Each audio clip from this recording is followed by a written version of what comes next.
Bonjour à toutes et tous, je m'appelle Lara, je suis très heureuse de pouvoir vous présenter aujourd'hui le travail que j'ai fait pendant mon M1 avec Mélissa Verté et Geoffrey Mesbahi, qui montre que les singes Titi partagent d'abord l'information urgente dans leur séquence d'alarme.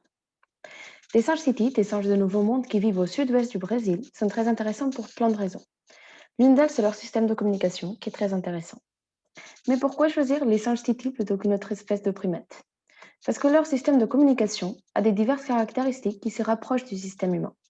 Par exemple, ils combinent des unités pour former des séquences plus longues afin de transmettre de l'information.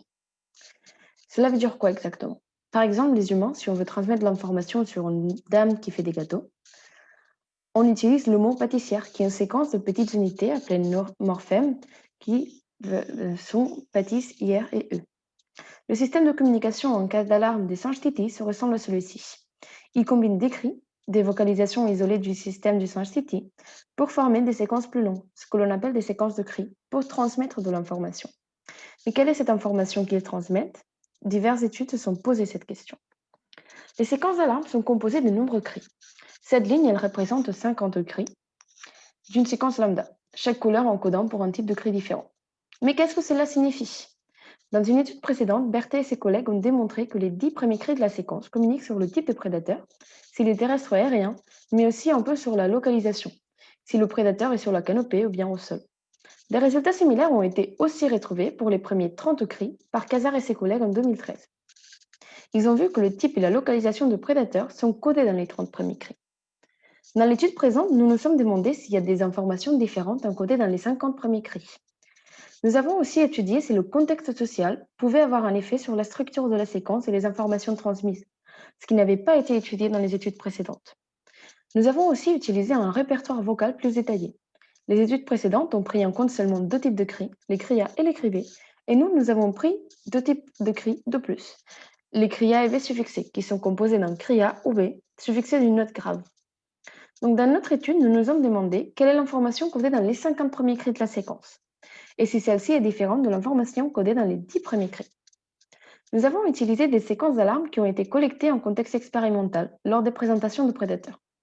Pour cela, 6 groupes de singes titis sauvages et habitués à la présence de chercheurs vivant au Santuario de Caraza au Brésil ont été testés.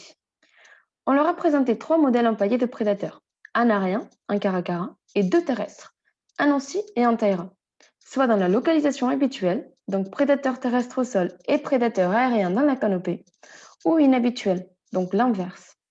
La réponse vocale des singes a été enregistrée avec un micro, et des données sur le contexte, comme l'auteur de prédateurs, la distance avec les singes, etc., ont aussi été collectées. Après, nous avons utilisé des méthodes de linguistique computationnelle pour extraire 9 types de métriques, des valeurs chiffrées qui définissaient la séquence. Par exemple, quelle est la proportion de chaque type de cri? Pour chaque type de métrique, nous avons encodé différents subtypes. Par exemple, pour la proportion de cri, nous avons codé les proportions de cri A, B, AS et BS, donc 4 subtypes. Nous avons fini à la fin avec 1399 métriques au total. Nous avons ensuite testé si les métriques que nous avons extraites variaient selon le contexte. Nous avons fait cela avec un algorithme de classification appelé des forêts aléatoires. C'est un algorithme qui nous aide à déterminer quelles métriques semblent porter de l'information et quelles sont les informations que ces métriques transmettent. Mais comment ça marche une forêt aléatoire exactement? Tout d'abord, les forêts aléatoires se basent sur dans ce que l'on appelle les arbres de décision. Un arbre de décision nous aide à classifier des ensembles de données en relation à ces caractéristiques.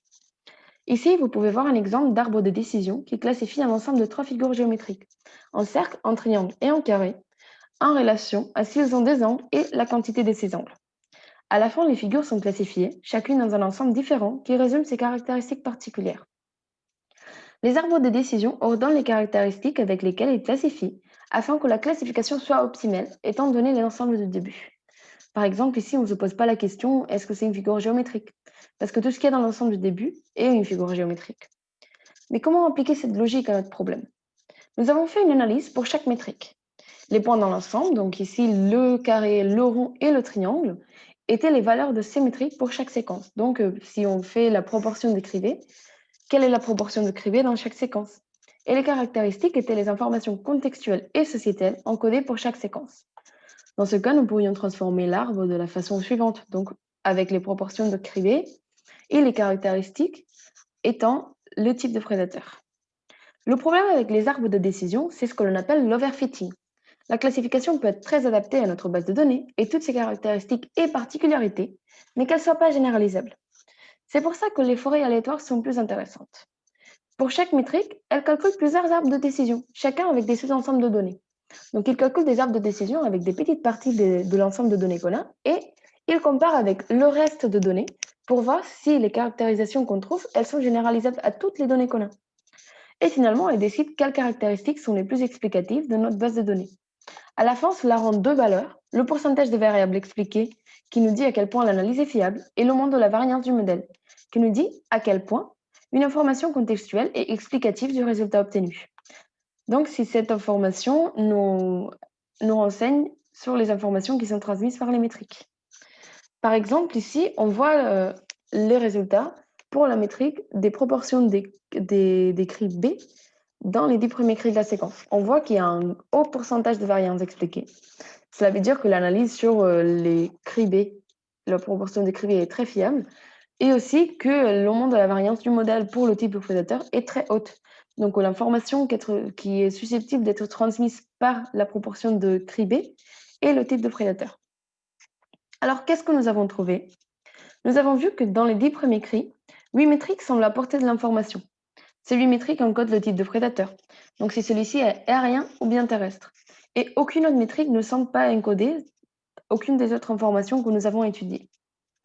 Pour les 50 premiers cris, par contre, on voit que tandis que 8 métriques continuent à encoder le type de prédateur, 3 métriques encodent aussi la distance entre le singe et le prédateur, et 3 autres métriques l'espèce du prédateur. Nous avons aussi vu que le nombre d'adultes non appariés dans le groupe affectait 3 métriques, et le nombre de femelles dans le groupe, une métrique. 10 des informations contextuelles que nous avons étudiées ne semblent pas être transmises par les métriques que nous avons étudiées aussi. Pour résumer, on voit qu'il semble y avoir des différences dans l'information transmise lors des premiers 10 et premiers 30 cris de la séquence. Il existe bien une différence dans les informations contextuelles importantes affectant la composition de la séquence. Les résultats suggèrent que, dans des conditions d'alarme, le singe Titi encode d'abord le type de prédateur, information que l'on peut considérer le plus urgente, et qu'après le message est affiné pour incorporer des autres informations contextuelles importantes, et aussi qu'il y a un effet du contexte social qui peut être expliqué de deux façons. Soit les singes adaptent leur message à l'audience, donc dans le côté du récepteur, ça dépend de l'audience qu'ils ont, ils vont faire un message ou un autre, ou bien que la composition du groupe affecte le message. Donc ça, c'est plutôt du côté de l'émetteur. Donc en dépendant de quel singe forme le groupe, ils vont émettre un type de cri ou un autre. Finalement, j'aimerais remercier Antoine França pour son aide, ainsi que bien sûr la Société francophone de primatologie de m'avoir donné l'opportunité de présenter notre travail aujourd'hui, et bien sûr à vous pour m'avoir écouté. Merci beaucoup.